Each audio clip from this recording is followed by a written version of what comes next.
Welcome back to Candy's Classic Game Shrine, everyone. I want to wish you all a happy VUE year, and keeping in tradition, I'd like to make this video Virtual Boy related. If you guys follow me on Instagram, a lot of this stuff might be familiar to you already. However, there's a good chunk of you who don't, so let me show off all things Virtual Boy that I have gotten from the past year that were recent. First off, I would like to show this book by Jeffrey Wittenhagen. It is all things Virtual Boy. It started off as a April Fool's prank, but actually became a reality. And you have, yes, everyone's wondering, is the interior red and black? Yes, it is. Yes, it is. But it is a good book. It covers pretty much every game, including homebrew, well, some homebrew, and does a fantastic job of doing so.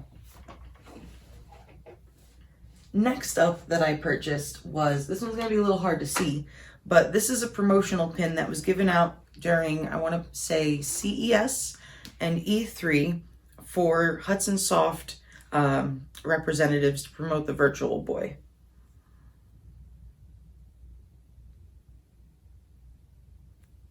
I wore this pin to Portland Retro Gaming Expo, actually. And speaking of pins, I hope this shows up correctly on the camera. I also have another promotional Virtual Boy pin. This one was given to in-store representatives from given to in-store Nintendo representatives to promote the Virtual Boy. This one is it's like a 3D effect depending on how you move the pin around. Thought this was really cool. I'll be wearing that to expos as well. Another thing I purchased were the Japanese official Virtual Boy headphones. They came complete in box. Let me see if I can open this. Okay.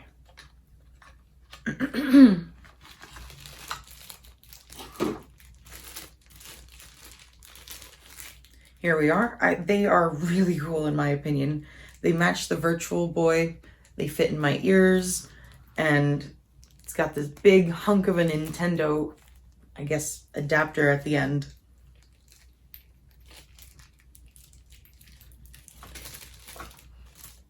Let me put that aside. It's going to take too long to put away right now. Next thing that I got was a Japanese-only Club Nintendo reward, which were Virtual Boy-themed playing cards.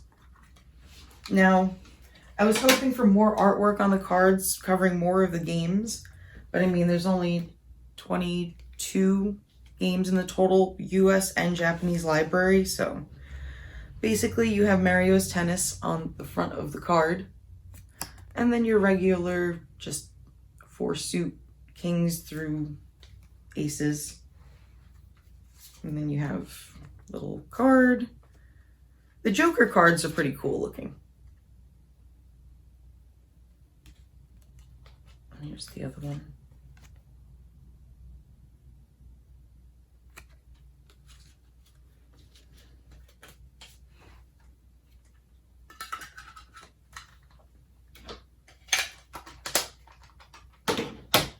Okay, next up is a Virtual Boy manual. Not like for the games. I have all of those now. I officially have every single manual for every single game, and I have boxes for every single game now. I want to make some custom boxes for some of the homebrew stuff I have, but as far as that goes, everything else is taken care of. This is what comes in the Virtual Boy box, which up until recently I didn't have. And that is also another thing that I have here.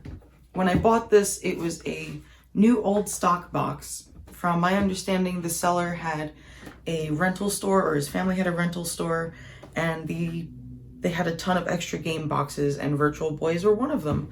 And it is authentic, it is crisp, it is like fresh out of, I guess, Toys R Us or wherever you'd buy it back then. Even has the battery sticker on it.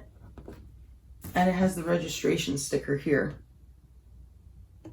It's a shame that my Virtual Boy serial numbers don't match up, but it's okay. That's going to be a long stretch. Just want to throw this in there. It's not Virtual Boy related, but it's kind of failed console related. I got myself a Lynx finally. I'm excited. I have several games for it, and since the library is pretty small, I might go and attempt on getting most of them myself. But back to your regularly scheduled program. This is a two-part here. Those of you looking at this, why the hell do you have a black hard case on your lap? That is because this is the Blockbuster rental case for the Virtual Boy. So it has taken me a very long time to find one under like $300, and I'm very fortunate I did. It needs a good polishing. The original foam inside was literal dust, so that needed to be replaced, which brings me to, you're all wondering where the hell I got these tags from. Let me show you. Whoops. Let me show you a little closer. That's one. You can always pause to see them better. But these were reproductions made by a Virtual Boy fan in the community named Drew Schwenk. He will have his store linked down below in my description. And he makes the reproduction tags for the Blockbuster case. And that's not the best part. He makes reproduction foam inserts, cut out specifically how they once were for the Blockbuster case. This is his card. I like keeping it separate so I can show it to people easier.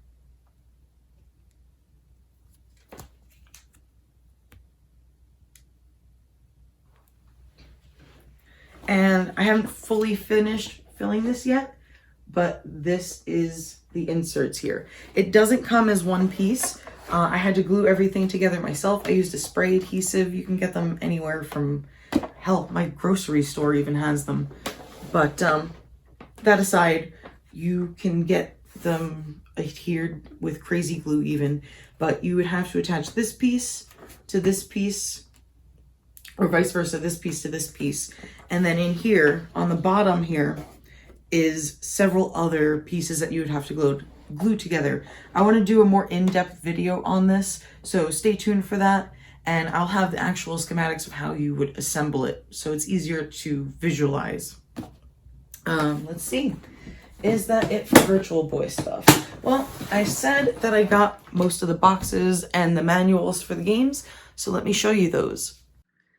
Okay, so here I was saying I got the boxes for most of the games. I will admit, there are a couple reproductions here, like the Mario Tennis box is a reproduction. I want to get the real one. When I get the real one, this one's getting shredded. Obviously, my reproduction games, like the expensive ones like Virtual Bowling, Virtual Lab, things like that, those are fake boxes. But everything else is real. And for these two reprogrammable cards here, I want to design a custom box for them and have that made. On the side here, next to that book, are my Virtual Boy issues of Nintendo Power. I want to get them all eventually, but that's what I have for now. And that's just a look at the shrine for the Virtual Boy as it stands now. The Virtual Boy's Blockbuster case isn't up there because I'm doing the video on it next, but you get the idea. Also off topic, I've been redoing my Pokemon shelf a little bit. I'm trying to go for the boxed, at least mostly boxed collection here. So that's it, guys. Just wanted to bring you into the VUE year and show you all the things I've added to the Virtual Boy shrine in the last several months, pretty much. If you have questions or want to see videos on anything specific, let me know. Things are a little bit different on the channel now. I unfortunately won't be uploading as regularly as I would like. My health issues have taken a slightly more serious turn where I'm going to be going for a lot of testing and diagnostics to see whether or not I might have multiple sclerosis. So that is, it's taken me a while to accept saying that, and partially why it's taken me so long to put a video out. I also got rid of my Patreon for multiple reasons. I felt that if I wasn't going to be uploading regularly, I am not doing right by my Patreon supporters by not uploading regularly. If they're going to be giving me their money to try and support me, I owe it to them, I feel, to put stuff out on a regular basis. If I can't do that, I feel like I'm not giving them their money's worth, and I would rather them hold on to that money and use it for themselves, or donate it to a good cause, or something like that. Pay it forward to someone that maybe needs $1 or $2. I may bring it back in the future, but it all depends on my health, and it all depends on how regularly I upload to the channel. Not to make this video take a serious turn, but I also wanted to give you some quick updates after the fun stuff. Because nobody wants to hear about anyone being sick. It's never pleasant to hear about, and I don't expect pity or sympathy or anything like that. Just treat me normal. That's all I need. And by the same token, if anybody needs to talk or vent, again, I'm here. And that's it, pretty much. Stay tuned for the review of Drew Schwank's Virtual Boy Blockbuster rental kit replacement foam. My goodness, that's a mouthful. Until next time, guys, take care.